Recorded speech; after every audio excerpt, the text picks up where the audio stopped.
Students की मांगे हैं। पहला, धर्मेंद्र प्रधान और अमित शाह का रेजिग्नेशन। दूसरा कि स्टूडेंट्स को जिन्होंने मारा है, जिन्होंने ह्यूमिलिएट किया है, उन पर एक्शन लिया जाए और जो भी स्टूडेंट्स पर केसेस हैं उनको हटाया जाए। दोस्तों, राजधानी दिल्ली की सियासत में देर रात ऐसा घटनाक्रम देखने को मिला जिसने राजनीतिक तापमान और भी बढ़ा दिया है। हिरासत से रिहा होने के बाद राहुल गांधी ने सीधे प्रधानमंत्री नरेंद्र मोदी और शिक्षा मंत्री धर्मेंद्र प्रधान को निशाने पर लिया। वहीं जवाब में शिक्षा मंत्री का बयान भी सामने आया है, जिसके बाद छात्र आंदोलन और संसद में टकराव को लेकर बहस और भी ज्यादा तेज हो गई है। जानेंगे पूरी खबर। नमस्कार, मैं अनिकेता शर्मा, आप देख रहे हैं न्यूज गंगा। दरअसल रिहाई के बाद छत्रसाल स्टेडियम की सीढ़ियों पर बैठे राहुल गांधी ने वीडियो जारी करते हुए कहा कि सरकार छात्रों के मुद्दों पर चर्चा से बच रही है। उन्होंने पेपर लीक, महंगी होती शिक्षा और परीक्षा व्यवस्था पर सवाल उठाए और मांग की कि इन मुद्दों पर संसद में विस्तृत चर्चा भी होनी चाहिए। साथ ही उन्होंने कहा कि छात्रों के साथ हुई कथित सख्ती की जिम्मेदारी तय होनी चाहिए, कार्रवाई हो और दर्ज मामलों की समीक्षा की जाए। वहीं राहुल गांधी ने प्रधानमंत्री से अपील की कि छात्रों की चिंताओं को गंभीरता से लेते हुए शिक्षा व्यवस्था में सुधार की दिशा में ठोस कदम उठाया जाए। There was no interest in the government of having a debate. तो हमने डिसीजन लिया कि हम प्राइम मिनिस्टर के घर के सामने जाके धरना करें और जो स्टूडेंट्स की इशू है, जो देश के लिए सबसे जरूरी इशू है और जो उनके खिलाफ किया गया है, वो हम नेशनल अटेंशन में लाएं और प्राइम मिनिस्टर का घर के सामने जाके करें। Why is the Indian education system collapsing? Why are papers leaking? Why is education so expensive in India?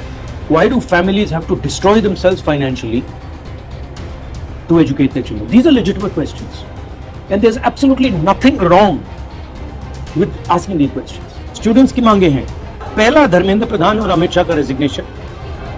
दूसरा कि स्टूडेंट्स को जिन्होंने मारा है, जिन्होंने ह्यूमिलिएट किया है, उन पर एक्शन लिया जाए और जो भी स्टूडेंट्स पर केसेस हैं उनको हटाया जाए। फाइनली पूरी ऑपोजिशन चाहती है कि ये जो इशू है, देश का सबसे बड़ा इशू है, इस पे कल लोकसभा में, राज्यसभा में डिबेट हो और हम अपनी बात रख सकें। मेरा मोदी जी से एक सजेशन है एज एलओपी, कल जो हुआ, जो आपकी सरकार ने, आपके होम मिनिस्टर ने किया, उसके लिए आप देश के स्टूडेंट से माफी मांगिए और जल्दी से जल्दी एग्जामिनेशन सिस्टम और एजुकेशन सिस्टम्स पर रिफॉर्म शुरू कीजिए। आप सब ने हमारा समर्थन किया।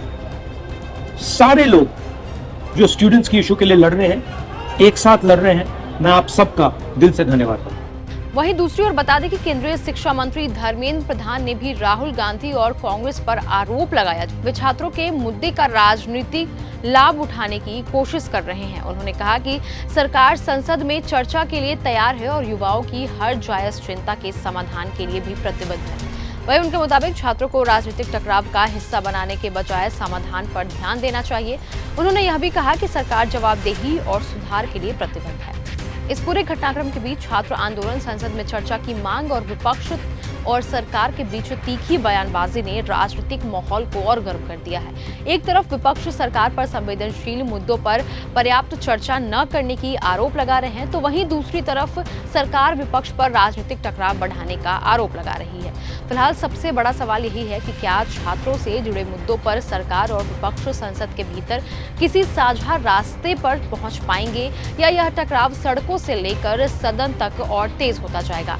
आने वाले दिनों में इस मुद्दे पर सरकार का अगला कदम और संसद की कार्यवाही दोनों पूरे देश की नजर बनी हुई है। अपनी राय हमें कमेंट सेक्शन में जरूर बताएं। तब तक के लिए धन्यवाद। अगर आपको यह हमारा वीडियो पसंद आया हो तो इसे लाइक और शेयर करना बिल्कुल ना भूलें। साथ ही हमारे चैनल न्यूज गंगा को सब्सक्राइब और फॉलो जरूर करें ताकि देश और दुनिया की हर बड़ी खबर आप तक सबसे पहले पहुंचे।